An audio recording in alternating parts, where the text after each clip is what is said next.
क्या भारत ने चीटिंग करके ये मैच जीता है? क्या शिवम दुबे की जगह कंकशन सब्स्टिट्यूट हर्षित राणा को खिलाना सही या गलत? इन सब सवालों का जवाब ढूंढेंगे इस वीडियो में, तो अंत तक बने रहें।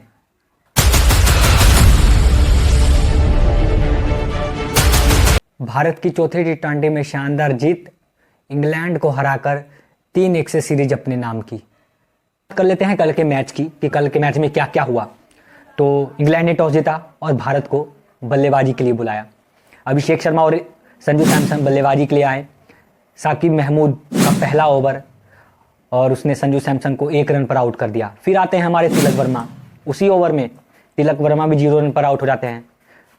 फिर आते हैं हमारे सूर्य कुमार यादव, वो भी मात्र 1 बॉल खेलते हैं और 0 रन बनाकर आउट हो जाते हैं। साकिब महमूद ने एक ही ओवर में 3 विकेट ले लिए। भारत का स्कोर था 12 रन पर 3 विकेट। स्थिति बहुत खराब हो चुकी थी। फिर आते हैं रिंकू सिंह, उस मैच में रिंकू सिंह खेल रहे थे और उन्होंने 30 रन बनाए। अभिषेक शर्मा के साथ अच्छी पार्टनरशिप लगाई। फिर अभिषेक शर्मा भी आउट हो जाते हैं 29 रन बनाकर। फिर शिवम दुबे आते हैं, तो शिवम दुबे ने भी बहुत शानदार बल्लेबाजी की।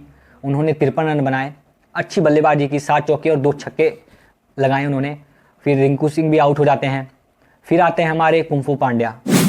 कुंफू पांड्या ने क्या शानदार बल्लेबाजी की है, क्या छक्के लगाए हैं, क्या चौके लगाए हैं। शिवम दुबे और हार्दिक पांड्या में अच्छी पार्टनरशिप होती है, दोनों ने 50 बनाई। तो हमारा स्कोर पहुंच जाता है 180। किसी ने सोचा नहीं होगा कि हम लोग 180 तक भी पहुंच जाएंगे। तो भारत का स्कोर 180 तक पहुंच गया। अब भाई आते हैं इंग्लैंड बल्लेबाजी करने के लिए। भाई पावर प्ले में उन्होंने क्या तोड़ा है हम लोग को। उनका पावर प्ले बहुत अच्छा गया। बेन डकेट ने 39 रन मात्र 19 गेंदों में बनाए, जिसमें 7 चौके और छक्का शामिल था। और फिल शॉर्ट ने 23 रन मात्र 21 गेंदों में बनाए थे, 4 चौके शामिल थे। भारत 5 ओवर और 5 गेंद तक उनका स्कोर था 60 रन था उनका और 0 विकेट था। पर रवि बिश्नोई के लास्ट बॉल पर बेन डकेट चौका मारने के चक्कर में कैच आउट हो जाते हैं। उसके बाद उनका स्कोर हो जाता है 6 ओवर में 60 रन पर 1 विकेट हो जाता है। फिर उसके बाद आते हैं जॉस बटलर। जॉस बटलर ने कुछ खास नहीं किया, बस 2 रन बनाए 3 बॉलें खेली। फिर आते हैं हैरी ब्रूक, जिन्होंने 51 रन की शानदार पारी खेली मात्र 26 गेंदों में, जिसमें 5 चौके और 2 छक्के शामिल थे। हैरी ब्रूक और फिल शॉर्ट की अच्छी साझेदारी होती है। एक टाइम लगता है कि हमने एक तेज गेंदबाज कम खिलाया है। वो भाई था भी, हमने कम खिलाया था, तेज गेंदबाज की जरूरत पड़ रही थी। स्पिनर से भाई विकेट नहीं निकल रहे थे, वो टर्निंग ट्रैक नहीं था। लेकिन लास्ट ओवर में जब इंडिया बल्लेबाजी कर रही थी, जब शिवम दुबे जब बल्लेबाजी कर रहे थे, तो उनको एक बाउंसर लगता है, हेलमेट पर बाउंसर लगता है एक, और फिर उन बल्लेबाजी करके वो चले जाते हैं। तो कंकशन के तौर पर वो मतलब फील्डिंग करने नहीं आते हैं। तो उसके जगह आते हैं हर्षित राणा। अब जो चेंज होता है मैच जहाँ से, तो वहाँ की मैं बात कर रहा हूँ कि एक टाइम लग रहा था कि इंग्लैंड आराम से ये मैच जीत जाएगी, क्योंकि हम एक तेज गेंदबाज कम खिला रहे थे। तो उसके बाद जब हर्षित राणा बॉलिंग करने आते तो मैं भी देखता हूँ ये क्या हो गया, ये कहाँ से आ गया। फिर मुझे कॉमेंटेटर सुन रहा था, उसके बाद बोलते हैं कि ये शिवम दुबे की जगह कंकशन सब्स्टिट्यूट के तौर पर खेलने आया है। तो सब हैरान हो जाते हैं कि ये कैसे, वो तो ऑलराउंडर है, ये प्रॉपर बॉलर है। पर जो भी हो, वो बॉलिंग करने आए। उसके बाद क्या होता है कि जब पहला ओवर हर्षित राणा करने आते हैं, उसके बाद पहले ओवर की दूसरी गेंद पर ही लियम लिविंगस्टन को आउट कर देते हैं। भाई वहाँ से थोड़ा गेम चेंज होता है। पर हैरी ब्रूक कभी भी बल्लेबाजी कर रहे होते हैं उसके साथ।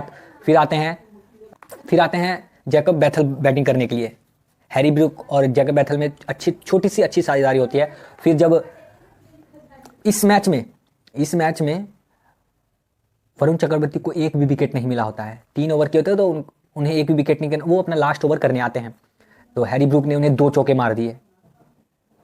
तो चक्रवर्ती का लास्ट ओवर था, हैरी ब्रूक को समझदारी से खेलना चाहिए था कि ठीक है 2 चौके मार लिया, अब आराम से खेलते, पर वो चौके मारने के चक्कर में पीछे वो कैच आउट हो जाते हैं।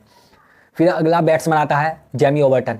भाई वो भी तो सोचता है कि मैं भी छक्का ही मारूंगा वरुण चक्रवर्ती को, पर भाई वो भी बाउंड्री पर कैच आउट हो जाते हैं। 1 ओवर में 2 विकेट वरुण चक्रवर्ती ले जाते हैं, जिनको 3 ओवर में विकेट नहीं मिला था। वहीं से भाई थोड़ा सा मैच चेंज हो गया। फिर एक बचते हैं जैकब बैथल बचते हैं। फिर हर्षित राणा बॉलिंग करने आते हैं, स्लोअर डिलीवरी डालते हैं, वो भी छक्के मारने की कोशिश में वो बाउंड्री पर कैच आउट हो जाते हैं।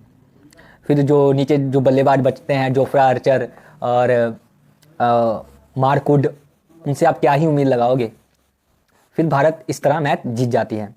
भाई बहुत लोगों को लग रहा है कि भारत ने चीटिंग करके ये मैच जीता है, शिवम दुबे का लाइक टू लाइक रिप्लेसमेंट हर्षित राणा नहीं थे। तो मैं आपको एक चीज़ बता देता हूँ कि शिवम दुबे हैं ऑलराउंडर, ठीक है, उन्होंने पहले बल्लेबाजी की, ठीक है ना। अब जो वो सेकंड इनिंग में आएंगे तो वो बॉलिंग करेंगे, ठीक है ना। तो इस तरह उन्होंने हर्षित राणा उनके जगह पर खेलने आए, क्योंकि वो बॉलिंग करते तो हर्षित राणा ही आएंगे, एक प्रॉपर बॉलर है हर्षित राणा, तो हर्षित राणा बॉलिंग करने आए, तो उन्होंने गेम चेंज कर दिया भाई। अगर इंडिया ने चीटिंग की है तो बात आप उनसे करें, रेफरी और जो वहाँ के अंपायर थे उनसे बात करें, उन्होंने क्यों खेलने दिया। अगर लाइक टू लाइक रिप्लेसमेंट नहीं था तो जो मैनेजमेंट है, जो रेफरी हैं, जो अंपायर हैं, उन्होंने क्यों अलाउ किया खेलने। अगर अलाउ किया है तो सही होगा, आपके और मेरे कहने से कोई गलत नहीं हो जाएगा, ठीक है।